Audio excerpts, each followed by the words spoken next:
Breaking news చూస్తున్నాం. ఏపీలో పెన్షన్ల పంపిణీ సక్సెస్ఫుల్ గా కంప్లీట్ అయింది. సచివాలయ సిబ్బంది సాయంతోనే ప్రభుత్వం ఇంటింటికి పెన్షన్ పంపిణీ పూర్తి చేసింది. ఉదయాన్నే ఇంటి ముందుకు వచ్చి పెన్షన్లు అందజేశారు సచివాలయ సిబ్బంది. వాలంటీర్లు లేకపోతే పెన్షన్ల పంపిణీ జరగదని గతంలో వాదించిన వైసీపీకి వాళ్ళ అవసరం లేకుండానే పెన్షన్ల పంపిణీ సజావుగా పూర్తి చేసి చూపించింది చంద్రబాబు ప్రభుత్వం. దీంతో వాలంటీర్ల భవిష్యత్ ఏంటని జోరుగా చర్చ నడుస్తోంది. వాళ్ళను ప్రత్యామ్నాయ సేవలకు వినియోగించేందుకు ప్రభుత్వం యోచిస్తున్నట్లుగా ప్రభుత్వ వర్గాలు చెబుతున్నాయి.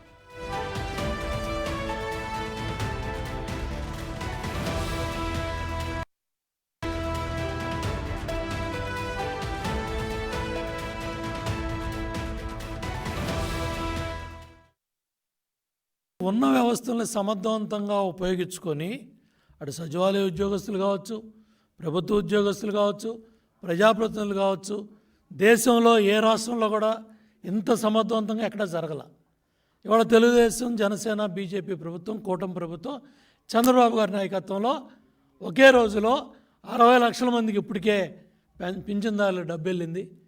ఇది నభూతో నా భవిష్యత్. ఏపీలో పెన్షన్ల పంపిణీ సక్సెస్ఫుల్ గా కంప్లీట్ అయింది. సచివాలయ సిబ్బంది సాయంతోనే ప్రభుత్వం ఇంటింటికి పెన్షన్ పంపిణీ పూర్తి చేసింది. ఉదయాన్నే ఇంటి ముందుకు వచ్చి పెన్షన్లు అందజేశారు సచివాలయ సిబ్బంది. వాలంటీర్లు లేకపోతే పెన్షన్ల పంపిణీ జరగదని గతంలో వాదించిన వైసీపీకి వాళ్ళ అవసరం లేకుండానే పెన్షన్ల పంపిణీ సజావుగా పూర్తి చేసి చూపించింది చంద్రబాబు ప్రభుత్వం. దీంతో వాలంటీర్ల భవిష్యత్ ఏంటని జోరుగా చర్చ నడుస్తోంది. వాళ్లను ప్రత్యామ్నాయ సేవలకు వినియోగించుకేందుకు ప్రభుత్వం యోచిస్తున్నట్లుగా ప్రభుత్వ వర్గాలు చెబుతున్నాయి.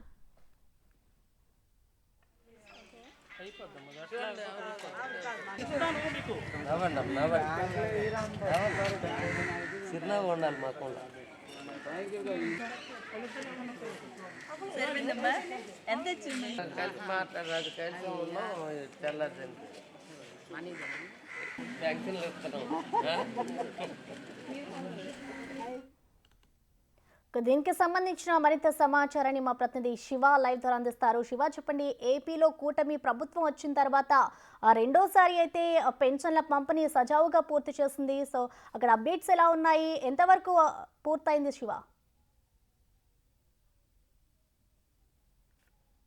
మొత్తం మీద చూసుకుంటే ఆంధ్రప్రదేశ్లో పెన్షన్ పంపిణీ కార్యక్రమానికి సంబంధించి కూడా శరవేగంగా కొనసాగుతూ ఉంది. ఆంధ్రప్రదేశ్ చరిత్రలో అంటే గతంలో వాలంటీర్ వ్యవస్థ వచ్చిన తర్వాత వాలంటీర్లు లేనిది పెన్షన్ పంపిణీ కార్యక్రమం జరగదు.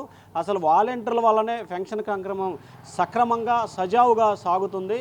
వాలంటీర్లే ఈ పెన్షన్ కార్యక్రమానికి ఒక బ్రాండ్ అంబాసిడర్గా గత ప్రభుత్వం ప్రమోషన్ చేసుకున్న పరిస్థితి కనిపించింది. ఈ వాలంటీర్లు లేని కారణంగానే ఎన్నికల నోటిఫికేషన్ సమయంలో దాదాపుగా కొంతమంది చనిపోయిన సంఘటన కూడా ఏప్రిల్ మే నెలలో కూడా జరిగింది. అప్పుడు రాష్ట్ర వ్యాప్తంగా అధికార ప్రతిపక్ష పార్టీలు ఒకరిపై ఒకరు శవరాజకీయాలు చేసుకున్నారంటూ ఆరోపణలు ప్రత్యారోపణలు చేసుకుంటున్నారు. తాజాగా కూటమి ప్రభుత్వం జూన్ 4వ తేదీన అధికారంలోకి వచ్చిన తర్వాత జూలై 1వ తేదీన దాదాపుగా 64 లక్షల పెన్షన్లకు సంబంధించి సచివాలయ సిబ్బందితో ఒకే రోజు ఉదయం 6 గంటల నుంచి సాయంకాలం 6 గంటల వరకు కూడా 98% పెన్షన్ని గత జూలై 1వ తేదీన రాష్ట్ర ప్రభుత్వం పంపిణీ చేయించింది. ప్రస్తుతం ఈరోజు కూడా వాలంటీర్ వ్యవస్థ లేకుండానే గ్రామ వార్డు సచివాలయ సిబ్బందితో అంటే రాష్ట్ర వ్యాప్తంగా 150,000 మంది సచివాలయ సిబ్బంది ఉన్నారు.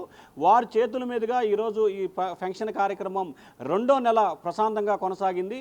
ఇప్పటి వరకు దాదాపుగా మధ్యాహ్నం 2:55 అంటే 3 గంటల వరకు కూడా 94.35% పెన్షన్ కార్యక్రమం పూర్తయినట్లు కూడా అధికారులు అంచనా వేస్తున్నారు. ఈరోజు సాయంకాలం 6 గంటల కల్లా దాదాపుగా 99 నుంచి 99.5% వరకు కూడా పెన్షన్ కార్యక్రమాలు పూర్తయ్యే అవకాశాలు కనిపిస్తున్నాయి. కేవలం 0% నుంచి 5% వరకు మాత్రం అందుబాటులో లేని వేరే ఊరు వెళ్ళిన వారు, కొంత దూర ప్రాంతం వెళ్ళిన వారికి సంబంధించి మాత్రమే పెన్షన్ కార్యక్రమం అంటే రాష్ట్ర వ్యాప్తంగా కూడా ఈరోజు సాయంకాలం 6 గంటల తర్వాత మొత్తం మీద ఒక 50,000 మంది కూడా పెన్షన్ పెండింగ్ ఉండే అవకాశాలు అయితే లేవని అధికారులు అయితే ఘంటాపథంగా చెప్తున్నారు. ఇక వాలంటీర్లని ఏ రకంగా వినియోగించుకోబోతున్నారు, వాలంటీర్లకి ప్రభుత్వం ఏ రకంగా వినియోగించకపోతుందనే ఉత్కంఠ అయితే ప్రస్తుతం ఆంధ్రప్రదేశ్లో ఒక చర్చనీయాంశమైంది.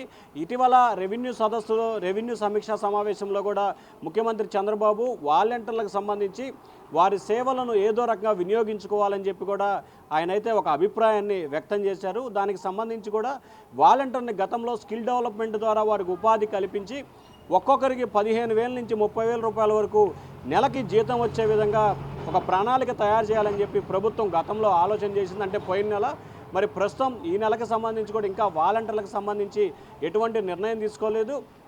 దాదాపుగా 2,50,000 మంది గతంలో వాలంటీర్లు ఉంటే 1,17,000 మంది వాలంటీర్లు రాజీనామా చేశారు.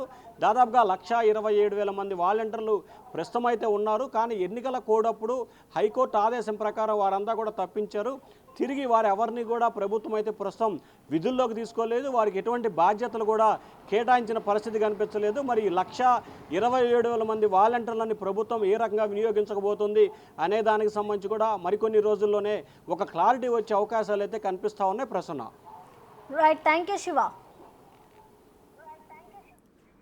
రైట్, ఇక ఇదే అంశానికి సంబంధించిన మరింత సమాచారాన్ని వైజాగ్ నుంచి మా ప్రతినిధి రాజు లైవ్లో అందించడానికి సిద్ధంగా ఉన్నారు. రాజు, చెప్పండి, వైజాగ్లో పెన్షన్ల పంపిణీ ఏ విధంగా జరిగింది రాజు?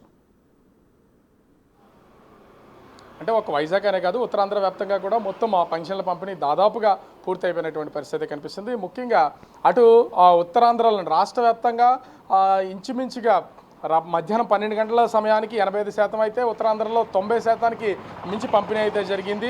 అదేవిధంగా ప్రస్తుతం అయితే దాదాపుగా 98% ఉత్తరాంధ్ర వ్యాప్తంగా అయినటువంటి పరిస్థితి కనిపిస్తుంది. ముఖ్యంగా చూస్తే ఈ పెన్షన్ల పంపిణీ అనే దానికి 2 నెలల క్రితం వరకు అయితే అటు వాలంటీర్ల ద్వారా పంపిణీ చేసినటువంటి విషయం తెలిసిందే. కానీ ఇప్పుడు కూటమి ప్రభుత్వం వాలంటీర్ల ప్రమేయం లేకుండా పూర్తి స్థాయిలో అటు సచివాలయ సిబ్బందితోనే ఈ పెన్షన్ల పంపిణీ అనేది గత 2 నెలలుగా చేస్తుంది. కానీ ఈ నెల విశాఖపట్నానికి అయితే ఒక ప్రత్యేకత ఉందని చెప్పుకోవచ్చు. ఎందుకంటే రాష్ట్ర వ్యాప్తంగా పెన్షన్ల పంపిణీ జరుగుతున్నటువంటి అన్ని జిల్లాల్లోనూ రాజకీయ నాయకులు, మంత్రులు, ఎమ్మెల్యేలు, స్థానిక ప్రజాప్రతినిధులు, అధికారులు పాల్గొన్నటువంటి పరిస్థితి కనిపిస్తుంది.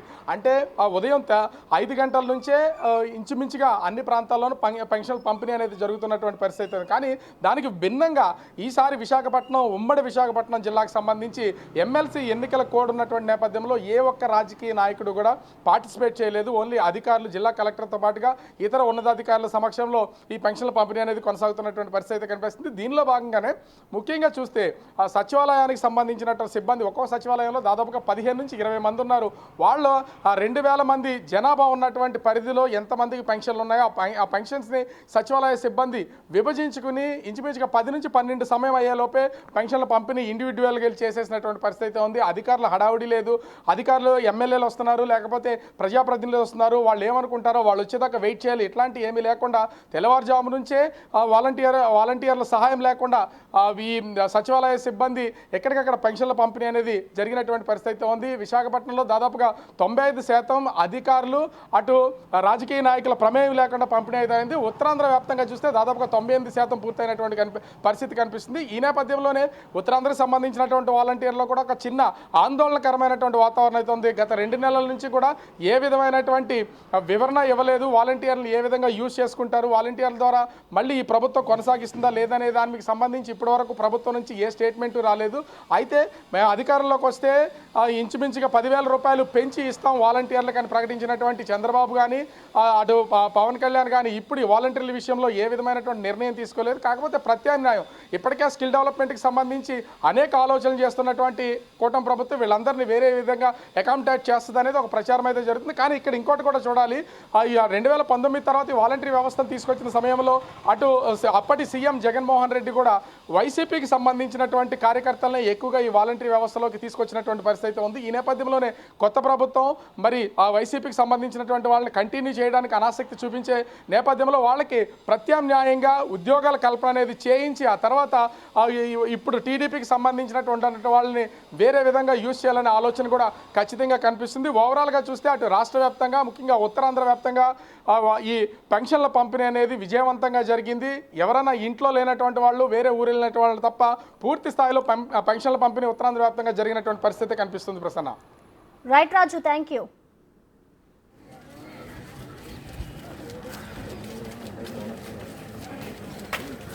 $15,000 ఇస్తుంది. 15,000 రూపాయలు కూర్చో. ఎట్లా కొండి మళ్ళీ వస్తుంది. ఎట్లా